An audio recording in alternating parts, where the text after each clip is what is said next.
రాష్ట్రంలో ఉనికి కోల్పోతున్న చౌక ధరల దుకాణాలను ఆదుకునేందుకు ఏపీ సర్కార్ సరికొత్త ఆలోచన చేసింది. కిరోసిన్, పంచదార సరఫరా కూడా నిలిచిపోయి కేవలం బియ్యం వరకే పరిమితమైన రేషన్ షాపుల రూపురేఖలు మార్చనుంది. రాష్ట్రంలో ఉన్న మొత్తం 29,000 చౌక ధరల దుకాణాలను దశల వారీగా విలేజ్ మాల్స్ గా మార్చాలని సీఎం చంద్రబాబు అధికారులను ఆదేశించారు. తక్కువ ధరకు నాణ్యమైన నిత్యావసర వస్తువులను వినియోగదారులకు అందించడమే లక్ష్యంగా విలేజ్ మాల్స్ ఏర్పాటు కానున్నాయి. అన్నా విలేజ్ మాల్ పేరుతో తొలి విడతగా 6,500 దుకాణాల ఏర్పాటుకు ముఖ్యమంత్రి అంగీకరించారు. రిలయన్స్, ఫ్యూచర్ గ్రూపుల భాగస్వామ్యంతో ఏర్పాటు చేస్తున్న ఈ దుకాణాలను అత్యంత ఆకర్షణీయంగా తీర్చిదిద్దడంతో పాటు ప్రత్యేకంగా లోగో రూపొందించాలని అధికారులకు సూచించారు.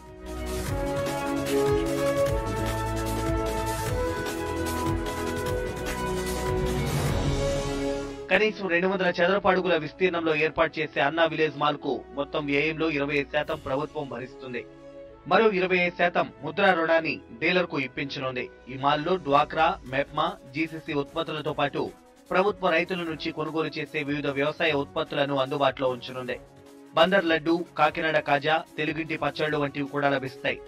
ఎవరైనా సరే తమ ఉత్పత్తులను అన్నా విలేజ్ మాల్లో విక్రయించుకునే సౌలభ్యాన్ని ప్రభుత్వం కల్పిస్తుంది. అటు రేషన్ బియ్యం వద్దనుకునే తెల్ల కార్డుదారులకు అన్నా విలేజ్ మాల్లో అంతే విలువైన ఆహార పదార్థాలు కొనుగోలు చేసుకునే వెసులుబాటు కల్పించాలని అధికారులకు సీఎం చెప్పారు.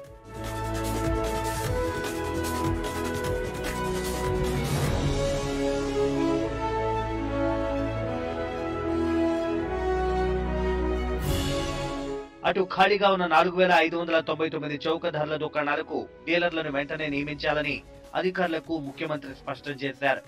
రేషన్ సరుకుల పంపిణీలో లబ్ధిదారులకు సాంకేతిక ఇబ్బందులు తలెత్తితే ప్రత్యామ్నాయ మార్గాలు అన్వేషించాలని అన్నారు. కేంద్ర ప్రభుత్వం సబ్సిడీ ఎత్తేసిన తెల్ల రేషన్ కార్డుదారులకు మార్కెట్ ధర కన్నా 50% తక్కువకే నెలకు 1/2 కిలో పంచదార పంపిణీ చేయాలని ముఖ్యమంత్రి ఆదేశించారు. వచ్చే జనవరి నుంచి అందించే రేషన్ లో పంచదారను జత చేయాలని చెప్పారు. అలాగే ప్రత్యేక అవసరాలు ఉన్న కూరాకుల, రజక, మత్స్యకార తదితర సామాజిక వర్గాల వారికి వైట్ కిరోసిన్ ఇవ్వాలని అన్నారు. కొత్తగా రేషన్ కార్డులు మంజూరు చేసినప్పుడు బోగస్ రేషన్ కార్డులు జారీ కాకుండా జాగ్రత్త పడాలని సూచించారు. మొత్తానికి అటు రేషన్ షాపులను ఆదుకోవడంతో పాటు ప్రజలకు తక్కువ ధరకే నిత్యావసర వస్తువులు అందించేలా ఏపీ సర్కార్ ముందుకెళ్తోంది. Subscribe for more content.